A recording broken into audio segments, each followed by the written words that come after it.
Okay, so it's the second day of spring. We got our first morels just this very moment here at Knife and Fork in Spruce Pine, 3,000 feet above sea level, and I'm really excited to share with you the most basic, easy preparation for enjoying them. First, we need to wash them because they're full of all kinds of little critters. Make sure there's no sand or bugs in there. Then we're going to get them in a pan.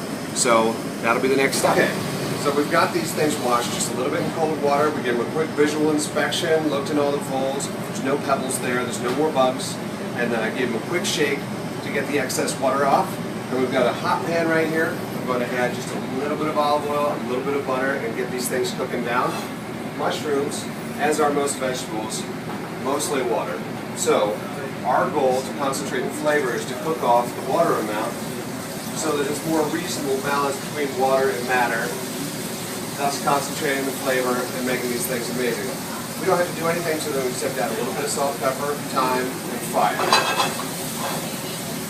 This will take a couple of moments. So you can just see what they're doing in the pan here. Got a little bit of sizzle. You see a lot of steam coming out of these guys. That's what we're doing. We're just releasing that water, and we're going to let this happen for a couple minutes until we see the structure of these kind of soften and relax, and then we'll be done. Back in a minute. Okay, so here you can see that these have softened up, just like I was saying would happen. We have about 1 to 2 minutes elapsed of time on high heat. Of course, I'm working on 38,000 BTUs here. It's a little bit more than what you have at home. And you can see, maybe, hopefully, there's a little bit of crisping on the webbing of the outside of these morels. And you can also see that the amount of steam coming off is much less. You got more steam coming up. So, what we're going to do is just give these about 30 seconds. We're going to take them out of the pan. We're going to add a little bit of white wine, and we're just going to put it over a very simple creamed Yukon Gold potato, and then pour the liquid from the pan over that. And that will be it. Maybe a little bit of chopped parsley. Okay, back in one more minute.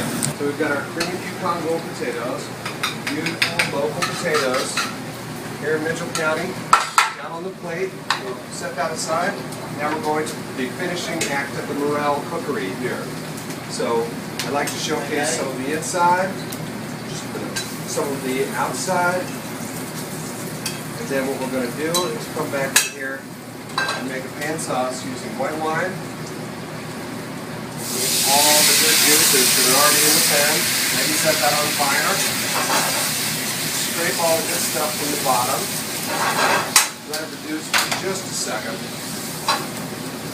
Come on up close and see what's happening in the pan here. All the little bits from the morels that stuck in the pan while we were cooking have come up in the wine that I added to make kind of a morel stock. And now we're just going to take this over here. Add that, morels.